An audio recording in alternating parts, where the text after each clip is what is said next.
ओम नमो भगवते वासुदेवाय। तो आज हम लोग श्रीमद् भागवतम के इस तृतीय स्कंद के 10वें अध्याय का हम लोग 17वां श्लोक लेते हैं। और कल हम लोगों ने जो 3 श्लोकों में जाना था, जो भगवान के 9 प्रकार के जो सृजन होते हैं, तो उनमें पहला महतत्व का था, और दूसरा जो है वो मिथ्या अहंकार का था, और तीसरा इंद्रिय विषयों का सृजन था, और चौथा ज्ञान और कर्म क्षमता का था। ये कल हम लोगों ने समझे थे। आज हम लोग 5वां सृजन समझेंगे। वैकारिको देव सर्गा पंचमो यन्मयम मनः षष्ठस्तुतम सा सर्गो यस्तत्व बुद्धिकृत प्रभो। तो इसमें 6वां और 7वां बता रहे हैं।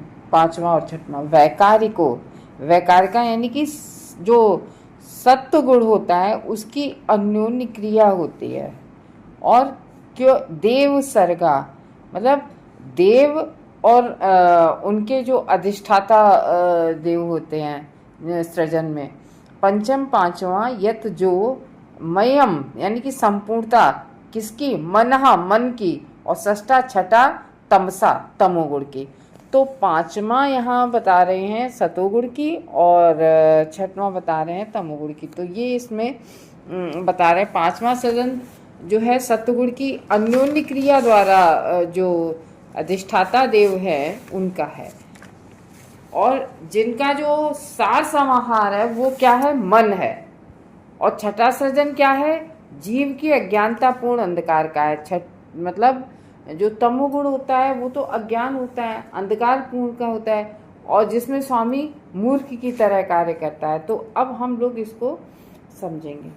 तो देखो, जो 5 तत्व होते हैं, पृथ्वी जल अग्नि वायु आकाश, तो ये तो वास्तव में है ना, सब हैं, क्योंकि इनका तो अस्तित्व रहता है हमेशा 5 पंच महाभूतों का। पर हमारे अंदर जो क्या है, मिथ्या अहंकार, तो वो क्यों होता है, वो इसलिए होता है क्योंकि हम अज्ञानी हैं। किसका अहंकार होता है, देह का। वास्तव में हमारी देह है, और देह जो शरीर है ये हमारा बहुत महत्वपूर्ण है, क्योंकि जो भी कार्य करते हैं हम इस देह से ही करते हैं, या भगवान की सेवा हो, भगवान की भक्ति हो। तो इसलिए हमें देह का जो है वो ध्यान रखना पड़ता है।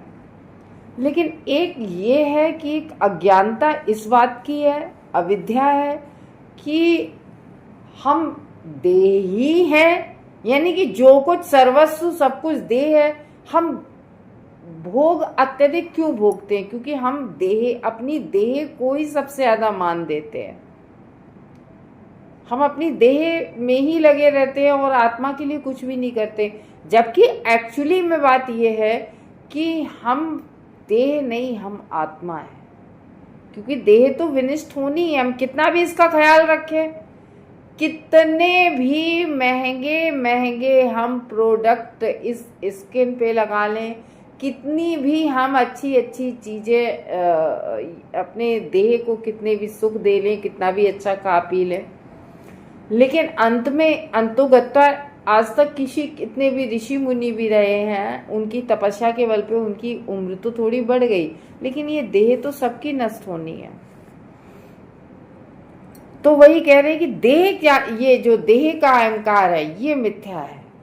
क्यों, ये स्वप्नवत है। स्वप्नवत क्यों कहा जाए, अपन सो जाते हैं ना रात में, और सोते हैं, स्वप्न आते हैं, और इन स्वप्न को हम हमेशा भूल जाते हैं। जो भी स्वप्न आते हैं हमारे रात में, हम उनको भूल जाते हैं। सेम इसी तरीके से हमारी ये देह की प्रॉब्लम है। समझना जरा, इसको बहुत डीपली समझने की बात है कि हम ये, ठीक है, हमारी ये देह है, हमारा ये जीवन चल रहा है, ठीक है, हमारे जितने भी संबंध हैं, हमारे माता पिता बच्चे, या जो भी हमारी जो प्रॉपर्टीज, और जिस मतलब इस देह से जिस जिस चीज का संबंध है, चाहे वो किसी व्यक्ति से संबंध हो या किसी वस्तु से संबंध हो, किसी भी चीज से संबंध है, तो जब हमारी ये देह समाप्त हो जाती है, देह खत्म हो गई, ठीक है, जीव कहीं और चला जाता है, कहीं और जन्म लेता है, या जहाँ भी उसकी वो गुण और कर्म के अनुसार जहाँ भी जाए, उसके बाद में क्या कुछ याद रहता है? कुछ भी याद रहता है कि पिछले जन्म में हम कहाँ थे, कौन मेरा पिता था, कौन मेरे माता थे, कौन मेरे बच्चे थे, क्या मेरी प्रॉपर्टी थी? सब स्वप्नवत हो जाता है कि नहीं हो जाता है? सब कुछ भूल जाते हैं। लेकिन इस बात को अगर हम ध्यान रखें तो शायद इतना मोह हम लोगों को ना हो तो हम भगवान की सेवा करें, हम भूल जाते हैं। और अगर ये बात अगर हम ध्यान रखें कि हम शरीर नहीं, हम आत्मा है, तो हम आत्मा के लिए कुछ कार्य ना करें। लेकिन क्या है? अज्ञानता, अज्ञानता के कारण से ये सब बातें हम भूल जाते हैं। तो ये जो मिथ्या है ये पूरा स्वप्नवत है। तो और जो हमारी इंद्रियां होती हैं, इन इंद्रियों की देवताओं की सृष्टि होती है। और मन जो हमारा होता है, ये हम लोगों ने अभी पढ़ा ही अनुवाद में कि मन सात्विक अहंकार है, सात्विक अहंकार का उसकी सृष्टि होती है। और पांचवी सात्विक सृष्टि होती है, यानी कि मन की। और छठी जो सृष्टि होती है वो तमस के अंधकार की होती है, क्योंकि हम जीव जो है तमस में, यानी कि हम लोग अज्ञानतावश जो है हम लोग भगवान से विमुख हैं, यानी कि जीव भूलिया, हम जीव जो है वो भगवान को भूले हुए, भगवान से विमुख है। और ये सब अज्ञानता में ही हो रहा है।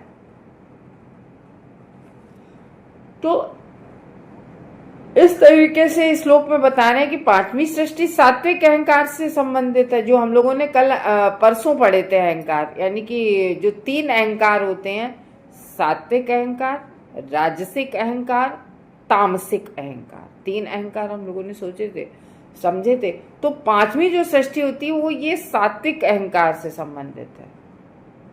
और इसमें क्या होता है कि जो हमारी इंद्रियां व मन होते हैं, इंद्रियां और मन, यानी कि मन के अधिष्ठाता देव और इंद्रियों के अधिष्ठाता देवता इस सृष्टि में शामिल हो जाते हैं। तो इस तरीके से अविद्या एक अलग तरह का उपक्रम होता है। और ये अविद्या क्या, भगवान की अविद्या शक्ति द्वारा उत्पन्न होता है ये, क्योंकि इसी से हम जीव जो है वो मोहित बने रहते हैं। हम जब माता के गर्भ में होते हैं तो हम कहते हैं कि नहीं, बस यहाँ से निकल जाएं, बस भगवान की सेवा करेंगे, भगवान की पूजा करेंगे। उसके बाद में देखा होगा कभी आपने छोटे बच्चे को, छोटा बच्चा जब तक छोटा रहता है उसे किसी प्रकार का कोई उसमें राग द्वेष, अपना पराया, ये मतलब कोई भी या कोई अहंकार वाली बात कुछ नहीं होती है। लेकिन जैसे ही वो जीव बड़ा होता है, यानी कि उसकी उम्र बढ़ती है बच्चे की, तो वो जीव क्या होता है, जीव को माया जो होती है वो मोहित करती है, अविद्या मोहित करती है। क्योंकि हम मान रहे हैं ना कि स्वयं को, कि हम ही हैं, तो ये अज्ञान है, अविद्या है। और ये किससे, इसके जो 5 रीजन है, अस्मिता, राग, द्वेष, अभिनिवेश, वास्तविक नहीं है ये। हम अगर हमारे साथ किसी ने अच्छा किया तो जिसकी हम बात करते हैं कि अरे, अगर हम कभी बात करते हैं बैठ के तो अरे इसने हमारे लिए ये किया है, या हम, तो वो एक राग उत्पन्न होता है, कोई अच्छा कर देता है। और वहीं अगर कोई गलत कर देता है, हमारे साथ बात करती है, उसने मेरे साथ ऐसे व्यवहार किया, तो वहाँ फिर द्वेष तुरंत हो जाता है। तो इस तरीके से ये 5 चीज़ें उत्पन्न होती हैं अविद्या के कारण। तो ये है, कोई कार्य होता है, हमें क्या लगता है कि ये कार्य हमने किया है, यानी कि मेरी देह ने किया है। तो देह तो प्रधान है, लेकिन है क्योंकि देह से ही सब कुछ हो रहा है, लेकिन केवल और केवल कि मैं देह ही हूँ, ये एक अविद्या का कारण होता है। क्योंकि देह तो झूठी है, आत्मा सच्ची होती है, आत्मा हमेशा रहती है, परमानेंट होती है, शाश्वत होती है। तो इस तरीके से हमें बोध कैसे होता है कि भगवान की हमें सेवा करना है और हम भगवान के ही सेवक हैं। ये ये विद्या शक्ति सतोगुण से, जब व्यक्ति सतोगुण में रहता है। सतोगुण में हम कब रहते हैं? हम लोग जो 3 हमारे जो रूल्स बताए गए हैं सतोगुण में रहने के, सबसे पहले तो हमें भगवान का प्रसादम खाना है, यानी कि जो भी हम खाएंगे भगवान का प्रसाद, उससे भी हमारी जो बुद्धि है वो बहुत हद तक सही रहती है। दूसरा, हम भूल जाते हैं, हम अगर 1-2 दिन भी ना सुने भागवतम तो हम भूल जाते हैं। जब हम रोज रोज सुनेंगे कि हम भगवान के नित्य दास हैं, हम देह नहीं हम आत्मा है, जब हम रोज रोज सुनेंगे तो प्रैक्टिकली इसको हम अपने अंदर इसको कर पाएंगे कि हाँ, हम बद्ध जीव फिर नहीं रह जाएंगे। तो विद्या शक्ति सतोगुण से व्यक्ति ज्ञान धीरे धीरे दूर होता है। जब जैसे जैसे हम भागवतम सुनते हैं हमारा अज्ञान धीरे धीरे दूर होता है।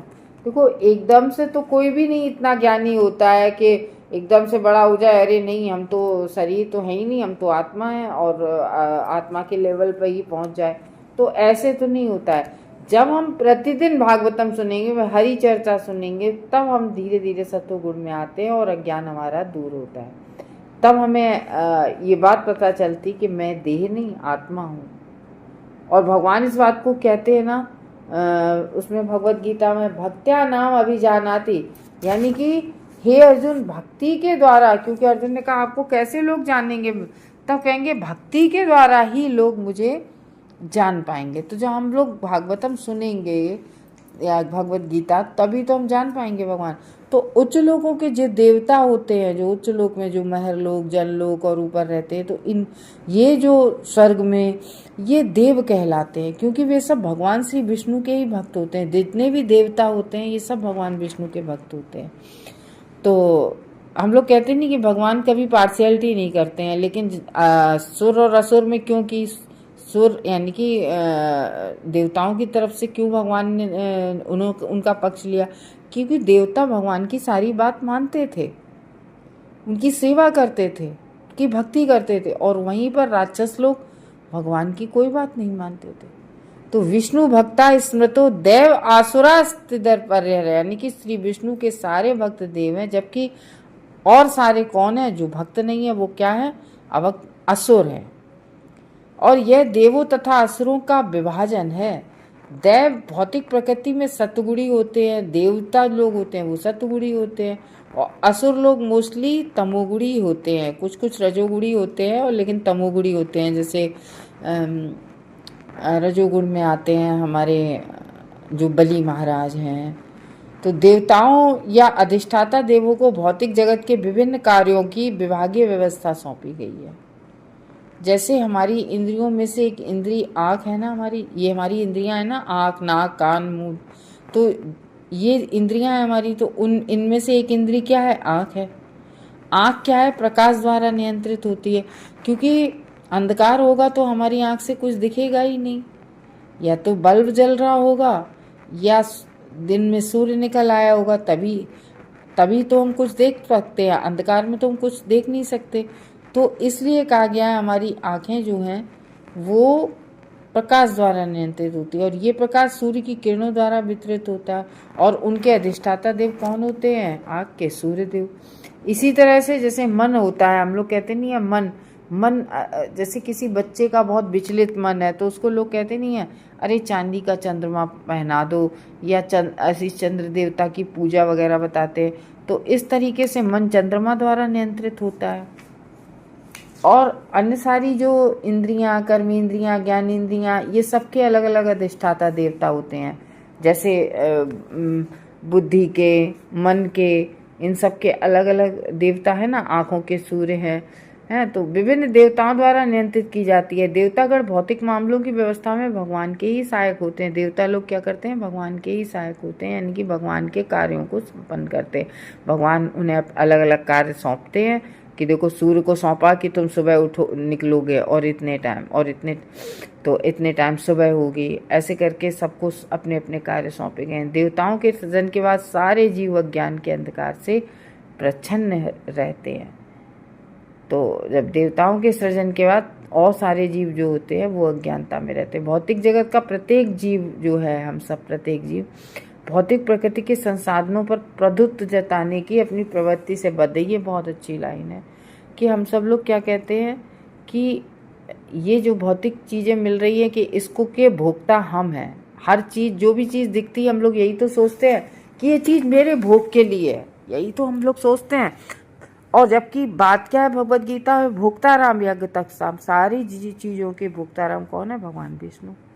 भगवत गीता में इसकी पुष्टि हुई है, भगवान की शक्ति महामाया से योग माया में रूपांतरित हो जाती है और भक्त के समक्ष अपने असली रूप में प्रकट होती है। अतः भौतिक प्रकृति 3 चरणों में कार्य करती प्रतीत होती है।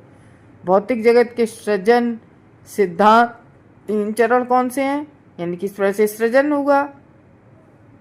सृजन सिद्धांत के रूप में, अज्ञान के रूप में तथा ज्ञान के रूप में।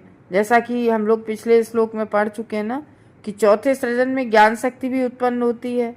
बद्ध जी मूलतः मूर्ख नहीं है, हम सब लोग मूर्ख नहीं हैं, मूर्ख नहीं होते हैं, किंतु भौतिक प्रकृति की अविद्या जो होती है, अविद्या ढक लेती है, कार्य के प्रभाव से मूर्ख बना दिए जाते हैं, जिससे ज्ञान, सही दिशा में ज्ञान का उपयोग नहीं कर पाते।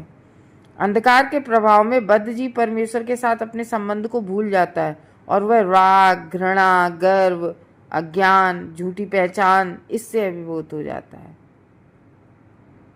तो इस प्रकार से जो भौतिक बंधन है उसको उत्पन्न करने वाले 5 प्रकार के मोह होते हैं, जो हमारा भौतिक बंधन है, राग द्वेष जैसे। हरे कृष्णा भक्त।